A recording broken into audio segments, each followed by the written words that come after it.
Makabongwe uNkulunkulu noyise wenkosi yethu uJesu Kristu. Uyise wobubele, uNkulunkulu wenduduzo yonke, osiduduza osizini lwethu lonke, ukuze nathi sibe namandla okududuza abasosizini nolunjani. Ngenduduzo esiduduzwa ngayo nathi kuNkulunkulu. Ngokuba njengalokho izihlupheko zikaKristu zivamile kithi, kanjalo nokududuzeka kwethu kuvamile kuKristu.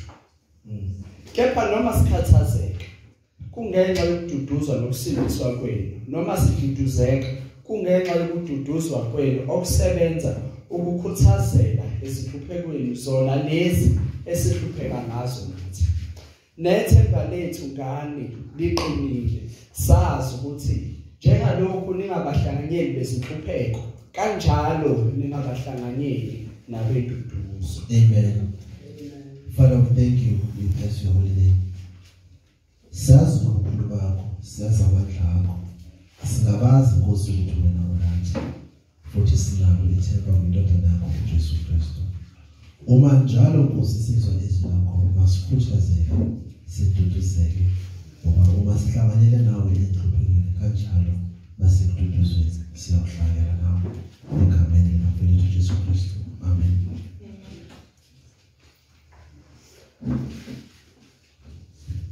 We thank God again.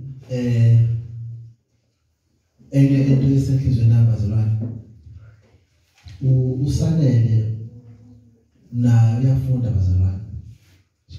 Evarsity. So ngithe ngine-expose ngoba ngiyabona uyishaya phansi le ndawo. Sijabulile uAsanda okuyilo ukushaya style entsha. Uma uyaqhuba futhi umkhombile ukuthi afakazi. Ngiyayifunda le situation ngiyabona ukuthi mama kusho ukuthi baba ehlelile endlini siphinde ufuna ufakazi lapha. Sibonga uNkulunkulu ngomndeni kaBhulo sabazalwane. Womakhelwane bami laba ngibathanda kabi. Bona abantu bokuqala laba bazalwane ngathi bangifika la baxoxe ngabazi. Abanikazi bomhlaba. Ona lomhlaba bazalwane. Abaphethe amaphosa baziphethe lomhlaba la ngoba wow. So uRamaphosa mayefika la kumele aqale abike lapha kaAsanda. Kodwa Asanda bazokhuluma neprincipal ukuthi sizomhosta esikoleni ngoba so singiyayixolela ke Asanda mayefika uRamaphosa emanga uhlele nobaba sizomhosta thina la ukuze nathi saziwe bakufika nje ngqongqoshe nje noma ikhansela nibavumele beze ngala bangayi esikoleni khona ibandla lethu lizoduma. Amen bazalwane. Besicela abanikazi bomhlaba la. Now umpostoli uPaul noma uPaulo Sizulu ubhala incwadi ebuhlungu kunazo zonke elibhekise ebandleni laseKorinte emveni kweyintsolo nokuhlukunyezwa ngabazalwane baseKorinte. Bamsola ngokuthi akayena umpostoli ngoba akamonanga uJesu. Abanye babo bamsola ngokuthi yebo incwadi zakhe zinhle ziyafundeka kodwa uma eshumayela mhlasimbe ngasebenza ulimi namhlanje uyabanda. Amen. Abanye babo bathi mhlasimbe ungcono lelibandla maliyeke kuba phansi kwampostoli uPaulo noma libe ngaphansi komunye abapostoli ababona uJesu. Now uma kuzwakala umpostoli wabhala incwadi ezama ukuhlangabezana nesimo, kuthiwa le ncwadi yababukhali ngendlela esimanga kangangoba ibandla laseKorinte langayithatha kahle. Baphendula, uma bephendula kwazwakala ukuthi in fact basimisele nokuthi umpostoli mayefika eKorinte bamshaya bambulala or bamxoshe. Now umpostoli uPaul ukhathazwa yile ndaba abese ebhala incwadi le ayibhala okuthiwa yalahleka. Le ncwadi kuthiwa yayibukhali yayibhekisise izinto ekade zikhulunywa noma zenziwa ebandleni. Nawo le ncwadi kuthiwa yahanjiswa uTimotheyo, kodwa uTimotheyo mayefika eKorinte bamxosha nokumxosha. Bantu kuzwakala ukuthi le ncwadi yagcina futhi ilahlekile. Nawo uPaul wabhala incwadi yesibili emveni kokuthi isimo kuthiwa saba worse ebandleni laseKorinte. Uma isimo siba worse, uPaul umpostoli wabhala incwadi yesibili. Le ncwadi le nayo wathumela okwesibili uTimotheyo ukuthi akayihambise. Le ncwadi kuthiwa wayekade ebhala emveni kokuthi abhalele umndeni okhona lapho kwakhonzelwa khona umndeni kaDluwi. Umndeni kaDluwi uletha izikhalazo ezazisikhungethele libandla. Now umpostoli mabhala le ncwadi, ubhala le ncwadi uzama ukucorrecta ubudlobudela obesebonakala ebandleni noku-abuse ezinye zezinto phakathi kwazo kuthiwa nabazelwane bebeqhosha ngezipho zikamoya. Abanye bathi bona baphiwe ukudlula abanye. Abanye bathi bakhuluma ngelimi ukudlula abanye. Abanye bathi baprofita ukudlula abanye. Abanye kuthiwa bebenza mhlawumbe lokuhlabelela kwakukhona. Abanye bathi mina ngihlabela kangcono kunabo. Kuthiwa abanye bona bebeqhathanisa abafundisi bakhona eKorinte. Bathi uSibanibani ushumayela kangcono kunoSibanibani. Abanye kuthiwa baze bakhompere ngisho nabapostoli kuthiwa umpostoli Peter ungcono kunompostoli Paul. In fact uPaul akayena ngisho umpostoli. Abanye bathi hayi thina siyazi uApollos ushumayela kangcono kunompostoli Paul. Now umpostoli Paul uma ezwa efunda le ncwadi ezwa le ndaba ubabuza umbuzo owodwa ukuthi ngabe nibhabhadiswe egameni likampostoli Paul noma egameni likaPeter noma egameni likaApollos na? Now it seems to me le libandla laselilahlekelwe iunderstanding yokukhonza bafocus ezintweni ezingabasizi ngalutho. Now uze athi ngiyazwa some of you are making claims ukuthi nikhuluma ngelimi or you've got some gift of the spirit. Uthi kodwa kuyazwakala ngendlela nihlangabezana ngayo ukuthi alinalo uthando. Ubesithi therefore if unganalo uthando and your gift also is useless. Amen.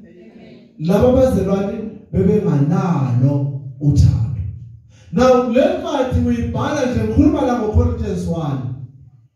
Uthi awuthi ngitshele ngendlela engcono yokukhonza. Uthi ayikho indlela engcono yokukhonza edlula ukuthandana. Hallelujah. Uthi abanye benu kuyazwakala ukuthi nokukhona nokuphinga khona lapha ebandleni futhi ninamalizwa ukuthi indodana ithatha unkosikazi kababa nishaya izandla. Uthi utholakala izolo eziwesi eziphi ezingatholakali ngisho nabakho abantu abangakhonzi kulelo bala laseKorinte. You see the problem with the people in Corinth, babenga understand ukubaluleka komoya otholakala kubafundisi babo. They were busy comparing abafundisi in eloquence. Uthi mina Paul ngakhetha ukuza kini ngizithobile. Uthi hayi ngoba ngangakwazi ukukhuluma njengengakho. Uthi but it was useless ukuthi ngikhulume njengongakho kodwa ngingamshumayeli uKristu. Uthi ngakhetha ke ukuza kini ngikhulume uKristu ebethele uKristu evukile. Maybe bakhona abebefikile la engizwa ukuthi sengigatha ngabo the so-called super apostles. Uthi kuba bonke khumbulani ukuthi mina engangizala enkosini. Uthi noma ngabeke bona baqala kunami ngokukhuluma kodwa mina ngafika ningamazanga uJesu. Mina umuntu oqala owafika washumela uKristu kunina eKorinte. Hallelujah.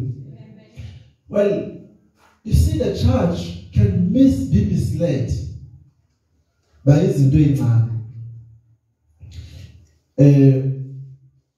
I've been in a situation enjalo. Ayikho into engozi njengokucompare abafundisi. Mawuzelwane. Ufana nomuntu odla upoison, hoping ukuthi upoison uzophilisa. I've seen that. I've been in a situation where I've been compared from this. I've been assistant pastor for a couple of years in Oshana. And we had that situation. It was bad, Pastor. It was bad. So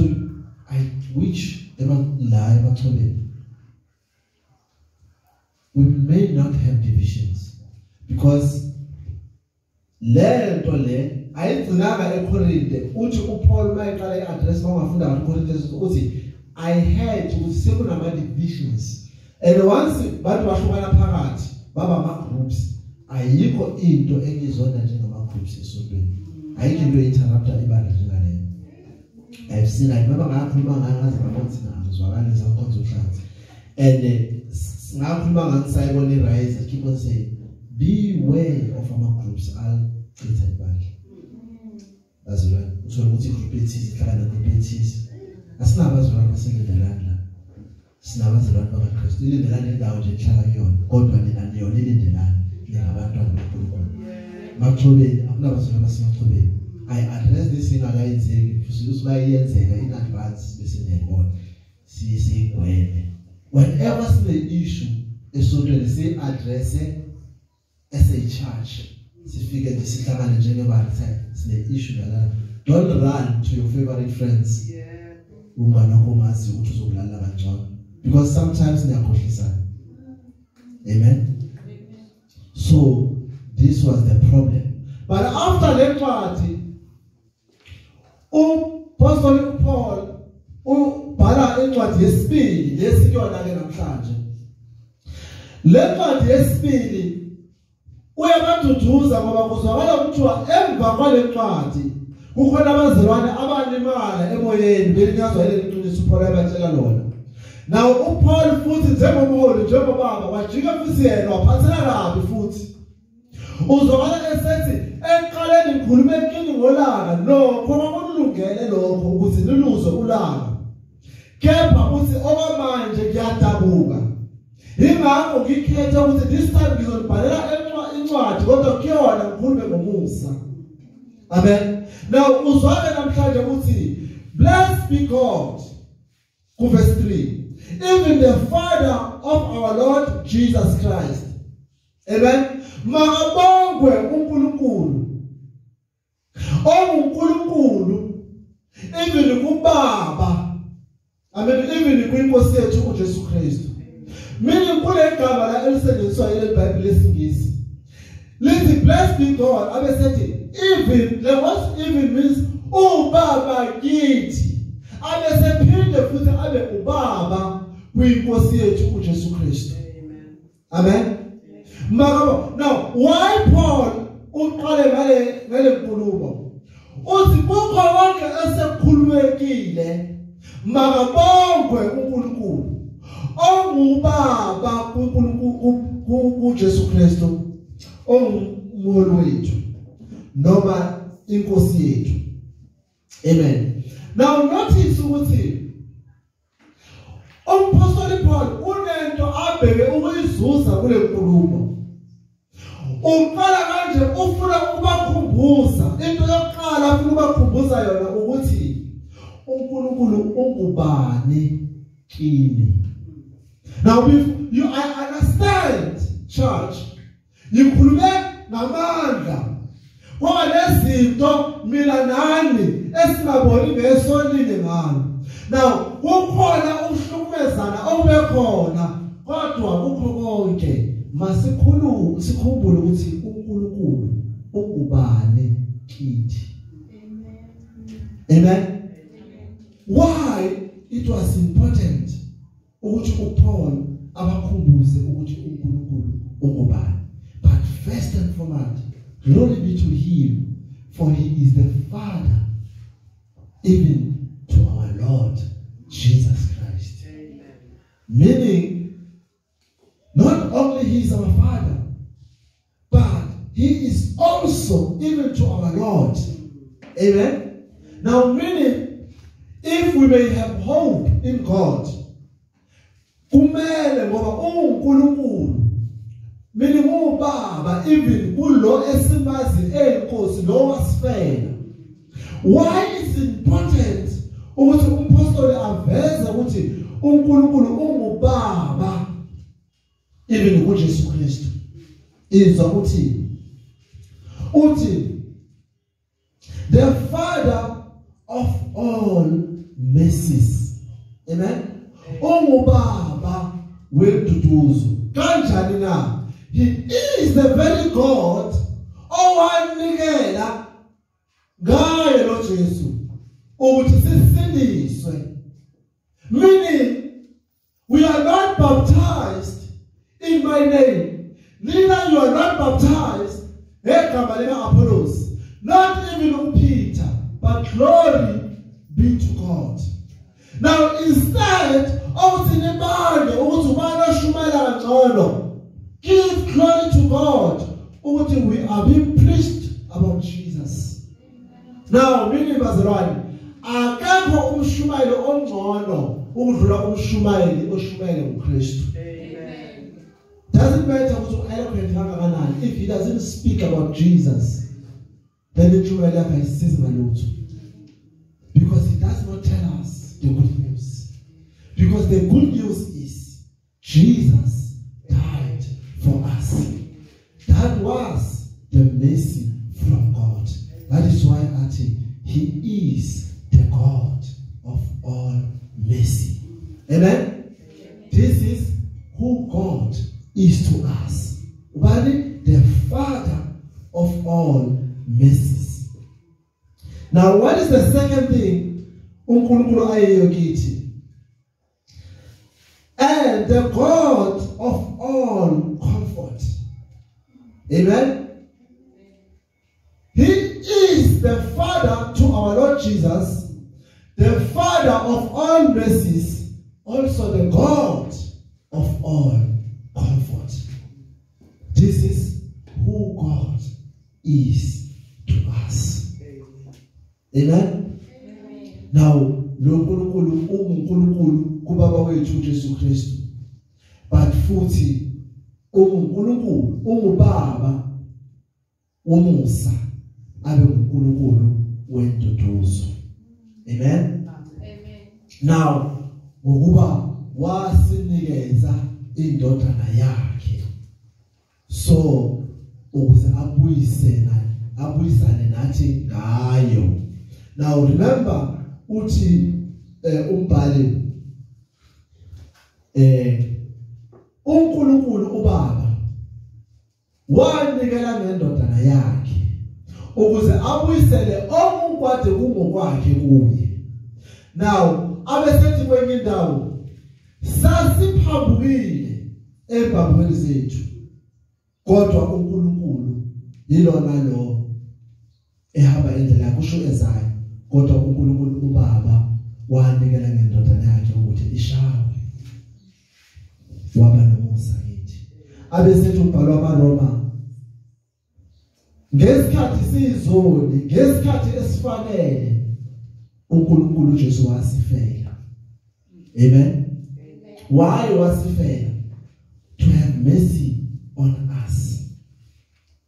Amen. For he is the God of all mercy, the Father of all comfort. Now, when you notice that when he say he is the Father of all comfort, then he come into comfort. He is the Father who walks with us. How he comforts us? Ustuduza kanjani? Uhamba nathi. Meaning insuku zonke unathi. Now, omunye umbhalo wathi meaning he ran alongside us. Ugijima nathi uma sigijima. Amen. Uhlala nathi. He is the God of all comfort. Now, how do we know ukuthi unathi? Now, uJesu uthi kubafundi bakhe in Acts chapter 1 verse 8. Ngizakulithumelela umoya oyingcwele. Amen. Oyakunikeza amandla. Anginishiyi nodwa. Ngicela ukufundele yona ngeSuthu. I will not leave you alone, but I will leave you with a comforter, the Spirit of truth. Yeah? Are you sure? Yes. Izenzo chapter 1 verse 8. Kodwa lizakwamkeliswa amandla.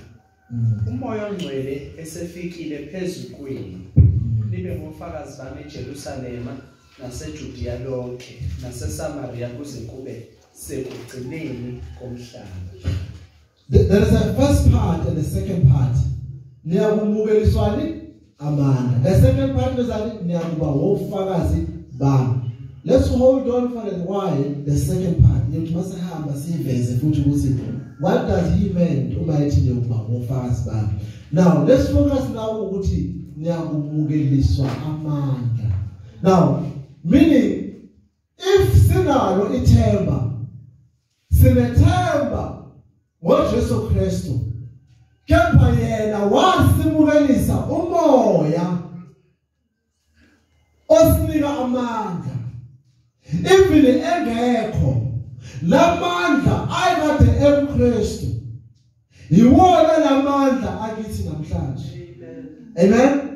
Meaning lamandla akade ekubaba wanikeza indodana yathatha lamandla yawanikeza thina. Meaning if there is any trinity of hope, God the Father and God the Son, God the Holy Spirit, bobathathu banathi, they comfort us, they walk with us every day. This is our hope in Christ. Amen. Usinikeza amandla. Ngicela umfundele uJohn 14:26. The Gospel of John 14:26. Kepha umduduzi umoya ongcwele ubaba ayakumthumela egameni lami uyakunifundisa konke anikhumbuze konke nimtshele khona. This is our comfort from the Father. Induduzo yethu ngene uthi ngiyakunikeza umoya. Umoya onjalo bazalwane ongcwele uyakwenza njani? Uyakusiduduza njalo. This is the Father of comfort. Now the apostle, he reminds the church kuwo bonke ubunzima elibhekane nabo kuzo zonke izimo ezimsindayo khumbulani, we have the Father, even Father to our Lord Jesus Christ, the God of all mercies, the God of all comfort. He is in us. That's why he is called Emmanuel, God with us. Amen. Now in the Old Testament, God with us, but in New Testament, God in us. Amen. Meaning he walked with us, he ran alongside us every day. Amen, Pastor. This ilento umpostoli afuna ukuyikhumbuza lebandla. Ungubani uNkulunkulu kimi. Amen. But the second thing afuna ukukhumbuza wona ukuthi what he do for us. Now meaning ungubani uNkulunkulu kimi. Khumbulani ukuthi ungubani, but into yesibili khumbulani ukuthi unenzelani. Amen. In different times, he comfort us. God comfort us. Amen, Bazurani. God have mercy on us. Now that is why uzwa uma indoda engaboni ihlele eduze komgwaqo. The very first thing I show you uthi, Son of David, have mercy on us. Amen. You must notice, kuthiwa labantu bebehleli bobabili bengaboni. But uma bezwa uJesu bengamboni. Now they remember that he is the Son of God, Son of David. He is Son of God of all mercies.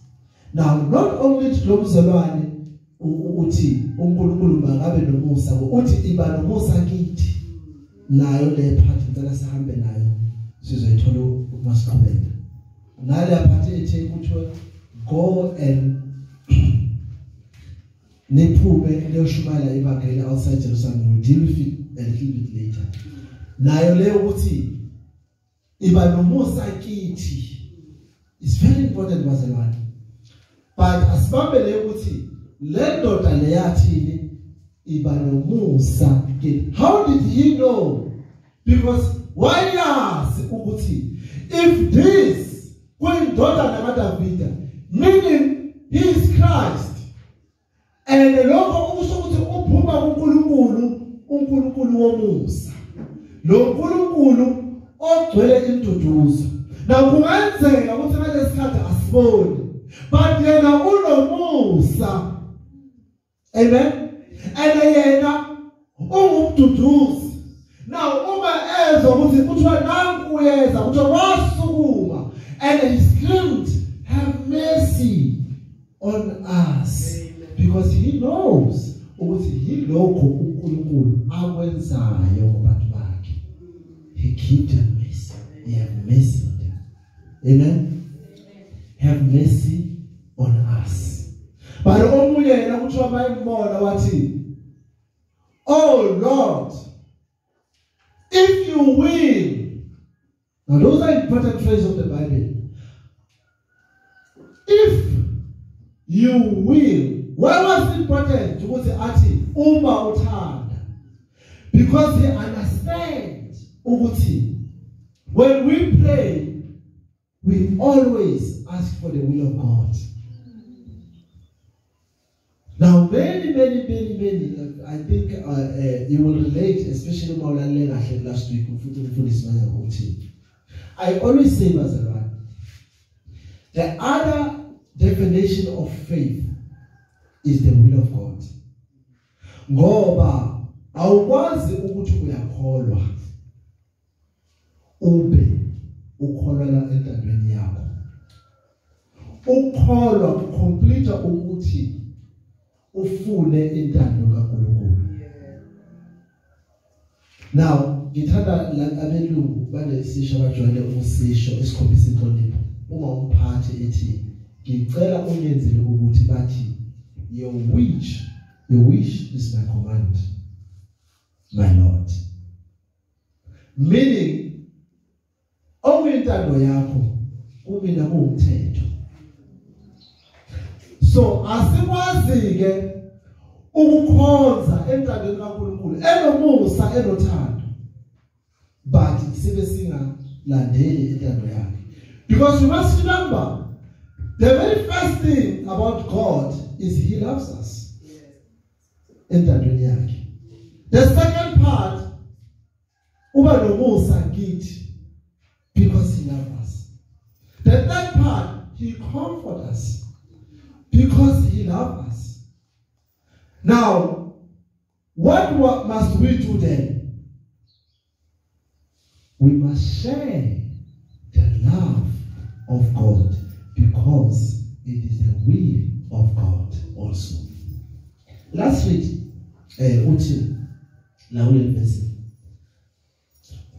who comfort us in all tribulation, okay? Who comfort us in all tribulation, that we may be able to comfort them which are in trouble. Now, let's go back now. I'm going to put the verse that we may deal with the second part. Acts chapter 1:8. Kodwa nizakwamkeliswa amandla umoya ongcwele sefikile phezulu nibe ngofakazi bami eJerusalema naseJudiya naseSamaria kuze kube sekugcineni komhlaba. Now, carefully pay attention. What God do to us? Unomusa kithi.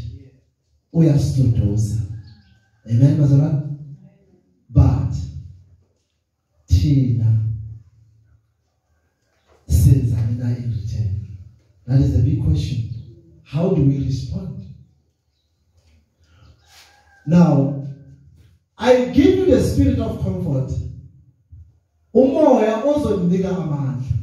Kepha nina uma senibukeliswe lo moya, hambani niyoba ngofakazi ngami. What is your responsibility? Go and show mercy of God to abanye. Now is your responsibility. And not only show responsibility, tell them the good news. Amen? Now, this is what God do to you, but this is what you do for God. This is the second part. The apostle reminds the church, before this consider nina, consider ukuthi uNkulunkulu uba. Uma seni consider ukuthi uNkulunkulu bani, nizakwazi ke ukuthi ninafanele nenzeni. Zonke lezinto endume ngazo ukuthi the so-called super apostles, zonke lezinto enizibangayo zi-useless uma ningazenzi in his service. Many Christians today, they like preaching, not because they are passionate against the gospel, because meaning they do it for themselves. And beware, Bazalwane, we are by never abantu whom I've seen, no more analyze ubheka uyabona ukuthi ukuma kwakhe la lento ayinakwenza nathi noNkulunkulu inokwenza naye. Well, lingabe offended. When you read the Bible carefully, there are lots of things in the Bible that have beside us. But ibanda lizimukelile lezo zinto lezo bazi practice nazo it's common. You know why? Because they only care ngabo ukuthi abantu bazizwa kanjani and babona kanjani. Many Bazalwane, we were talking, just a couple of pastors who in our conference, dealing with some of the issues of the scripture, and we realized that I've never seen in the Bible, not even once, igama elithi bamfundisi. But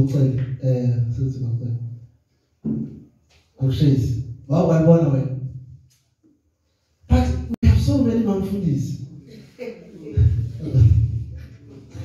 Bazalwane, ubani oyedwa lapha kwenu owazi unkosikazi kaPetro owawenza nje, except once in the Bible sizwa ukukhuluma ngomama mkhwekazi wakhe. But una yes, but iBhayibheli lithini ngaye? Nothing. Ubani wazi unkosikazi Paul ke Apostle Paul wathi ngashada. uJohn, ubani wazi unkosikazi kaJohn? Yena uJohn qobo lakhe bhala incwadi eziwu2 double volumes. In fact, ubhala incwadi eziwu4. Yeah, ngoba uGospel of John, John 1, John 2, and John 3. Have you ever said anything about ingane yakhe ubhuti wakhe or anything? Nothing. But in the church today, we've got so-called overfundis, and they rule the church of God. They rule. I'm not against igama in itself. There's nothing wrong with bamfundisi, because maybe make it simple, later in that sense. But you know, challenge in what is the definition of that name? We don't have in the Bible, but we have created our own because we try to fit the under Queen Loki. Because I remember even Kuba and Ghost, Israel, God was not happy. Even said to Samuel, Laban, they rejected me as their king, and they have chose their own. I will give them the king.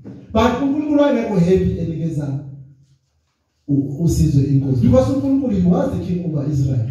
But abantu ke babebona abantu basezweni benamakhosi bathi nababhabaya kuSamuel bathi nathi sifuna ukuba lenkosi ezophuma isihole. Wathi uNkulunkulu kulungile ba-rejectile. Now ukuze ke le ndaba kaKing angene ayithinanga yalandela uQueen. But le ndaba kaQueen even la babandleni sebona sekhona lady of the house. Simale sayizwa eAmerica, president waseAmerica kuzo is a first lady. Now ebandleni sekuno first lady. Yes. And it's a problem.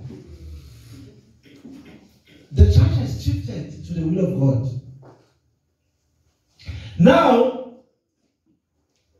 sesishumana ke thina sihlala sibuzo ukuthi kwamfundisi. You understand? We were just discussing friendly nogogo last time malendo. Ela awangangihlela ngethu ukuba uyazi ukuthi sebaningi kanjani ngibhekana nalento bazalwane. Preaching akekho umuntu alikho ifa ebandleni ukuthi just because ngumfundisi mina mangifa indoda nami izomfundisi because I've seen kwabanye abandla kwenziwa njalo manje into zezwe ziya or meaning ngoba mina ngumfundisi meaning nonkosikazi wami sengumfundisi no bazalwane we don't contain like that ebandleni asinayo constitution enjalo eBhayibhelini.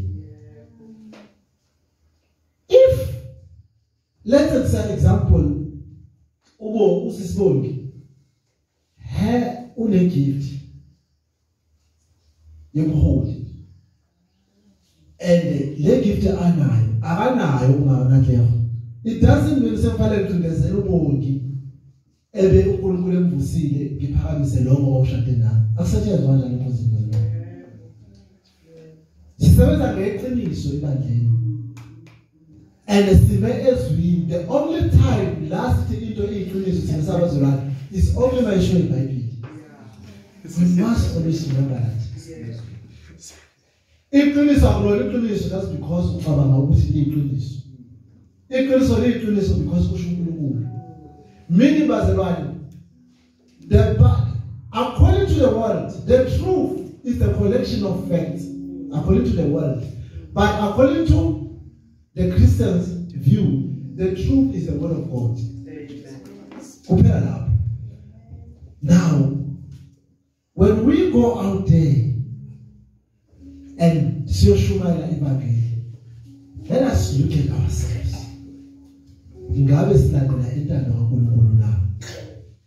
Amen. We must always be careful. Even in sufferings, we support one another.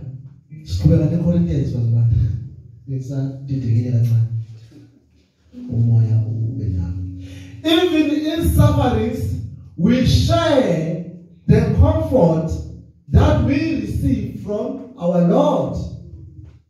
uNkulunkulu unomusa kithi uyasiduduza nathi ke bese sibandla uzompostoli ke uthi mayiqhubeka so that we may be able to comfort all in order that we may be able to comfort them which are in trouble by the comfort we ourselves have comforted of God. Uzenathi siduduze labo abazithola basey'inkingeni nayo le nduduzo esayifumana kuNkulunkulu asibanikeze into eqhamuka kuthina. We give them the very same hope nathi esayifumana kuJesu Kristu ongunomusa kithi ongumduduzi kithi. That is why Jesus says, as I empower you by the Holy Spirit, now go and preach and testify ngami. Nafika khona nithi bazalwane lo musa ongaka wanele thina kanye nani. He is the God of comfort. And therefore nathi sifanele ukwenza njani bazalwane? Siduduze abanye njengoba nathi siduduzwa uNkosi Jesu. Amen. Amen. Apostle Paul, for that, amen. Kuyini lokho? Uthi, and whether we be inflicted, it is for your consolation and salvation. Ukuze kucace lokho ukuthi nathi njengabapostoli ngenkathi sihlupheka sihamba sishaya ivangeli, it was ukuthi nani nize niduduzeke.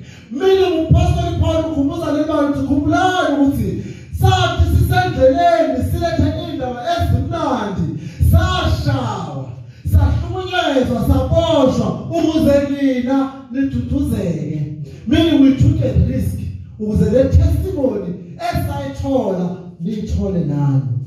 Now the church today is relaxed. Now I was very angry just recently in food and sabang. You know why I'm angry was one? Sometimes as a pastor, we are angry. You know why we are angry? We are angry ubheka inhliziyo kaNkulunkulu. Ubheke uJesu asenzele wona. Ubheke isifiso sakho njengomholi. Then ubuka bese ubona ukuthi they are far from this. And my end, what can I do? Remember, Pastor Banas uhlelishwe njalo. Ukuthi as a pastor you must ask yourself njalo ukuthi yini emfanele ngiyenze ukuthi abantu ba-understand. Amen. Nami nokusho bazalwane. That's the, I remember ngikhuluma manje mawuzoqala impilo. We used to have many meetings no mama. We talk. And finally, ukuze understand umama, kafanele ngithole inhliziyo yakhe ukuthi kuphi. Naye athole eyami. Ukuze phela sikwazi ukubona ukuthi can we walk in Christ together. Finally when we talk, I realize ukuthi wangivulela inhliziyo yakhe. Ngavulela eyami. I share now that uthi mina mfundisi uthi mina ngimiza umama. Ngiyafisa ukuthi sengimdala yebo mama. Ngiyakhathazeka ngalabantwana. Ngikhotha amagama akhe yebo mama. Ngifisa sengathi ngangihlezi ngithandaza ukuthi one day singathola ukuthi baqeqesheke bafundiseke. Ukuze noma nami njengoba sengimdala ngiyene emakhaya ngiyohlala isikhathi eside. Ukuze ngibe sure ukuthi mangishile ngihambile basezandleni eziright. Now ngishara eyami uma unginika yami. Mina yami inhliziyo ethi mama. Since ngiqala ngiqeqeshwa, first and foremost inhliziyo yami kwakuhlezi ukuthi ngiyafisa ukuthi abantu ba-understand iBhayibheli. And I want to see abantu, especially intsha ekhula in understanding iBhayibheli. Now I realize mase ngizibuza ngiyedwa. Le attitude ekuba iphumaphi. He wanted to comfort you with the word of God. Even if engasekho nizokhumbula ukuthi uNkulunkulu ungubani kini. uNkulunkulu unyenzelani. Amen. But you see, as we go, now I had the same idea. I want people to know the word of God, so that they know which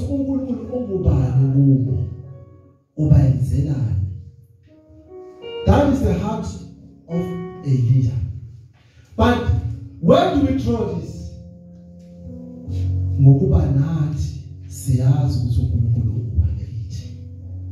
Now, Apostle Paul, I even went through inhlupheko ukuze nina niduduzeke. Meaning, ukuze ivangeli lifike eCorinth. Apostle Paul waze waboshwa endleleni edlula kuFilipi. Wafakwa ejele.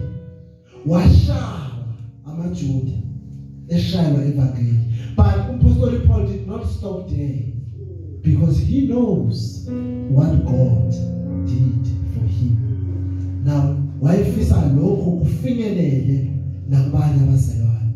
So bazalwane, this is my heart today. We mustn't be the church. We mustn't. Don't be. I want each and every Mzalwane in this church ukuba umvangeli in a sense.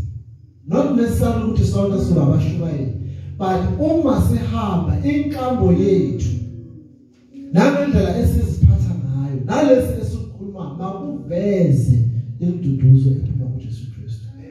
Nokuzimisela, man talking about ukuzimisela, we're just talking ukuthi we are lucky so far ukuthi as far as nihlala elindelana abanye bethu uNkulunkulu usifisela ama resources, we've got a transport esinathana. But my biggest question will always be, if we can run out of our funds, can we still come to church? If not, lokho kusho ukuthini uNkulunkulu wethu? Don't worry bazalwane, ithi sasokho isikhathi sithi. But I'm just asking myself. Uma uhlezi esho nje azicabange izolo, uhlala esho njalo ethi thina nekhathi zethu on Saturday sasihamba ibanga elide kabi so practice.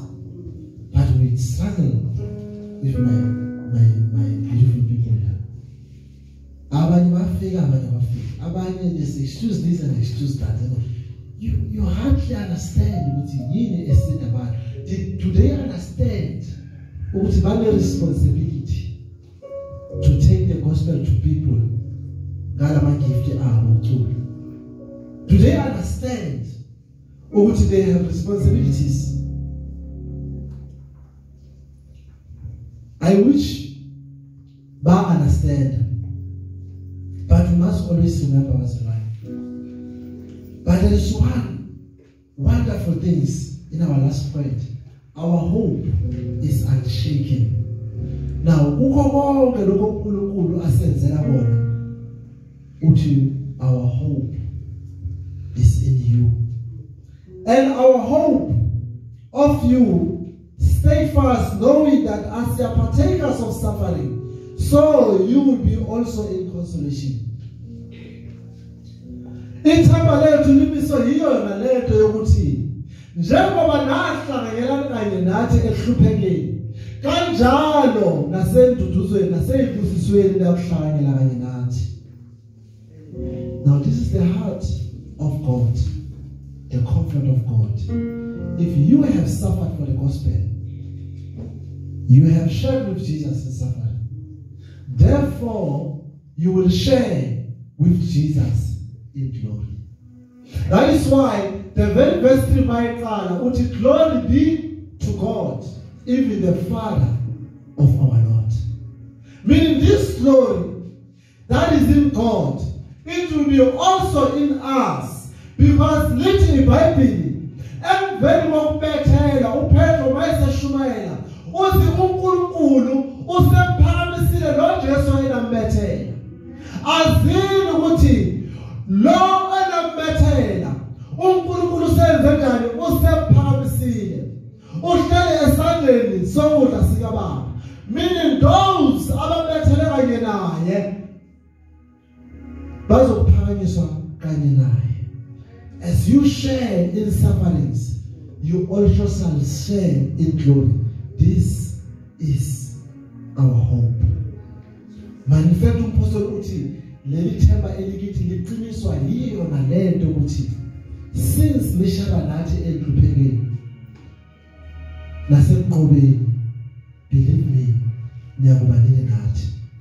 Just to portray a good example, lithi iBhayibheli they were two gentlemen ababesesiphambaneni noJesu.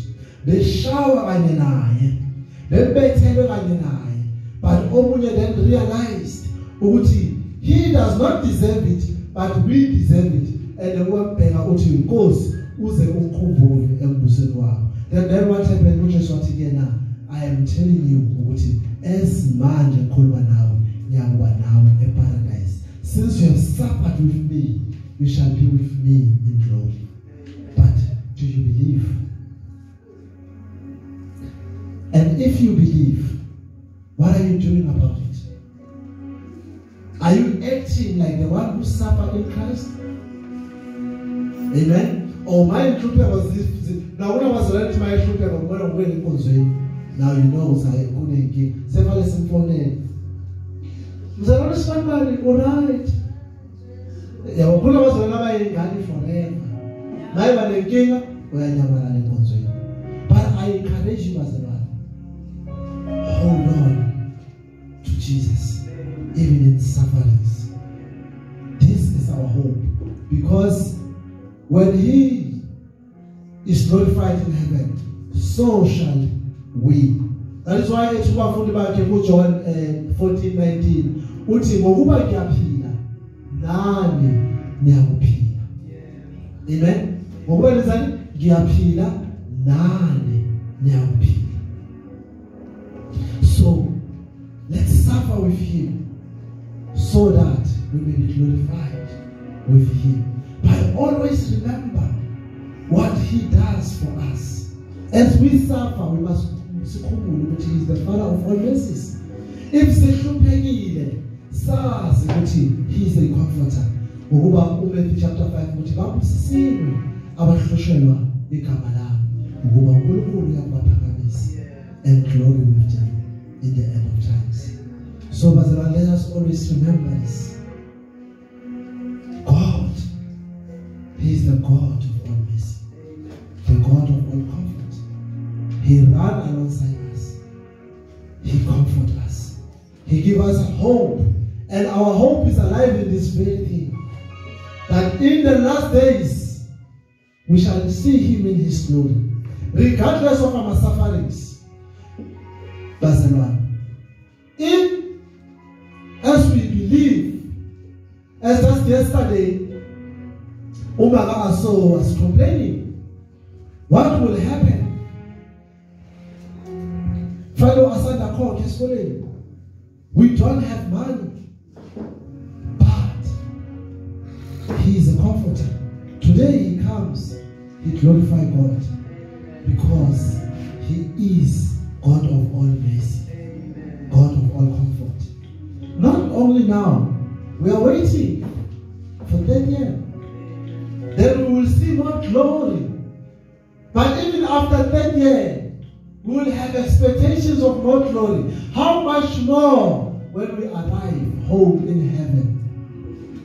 Amen. He is the God of all comfort. Now assume and give him glory. Give him glory.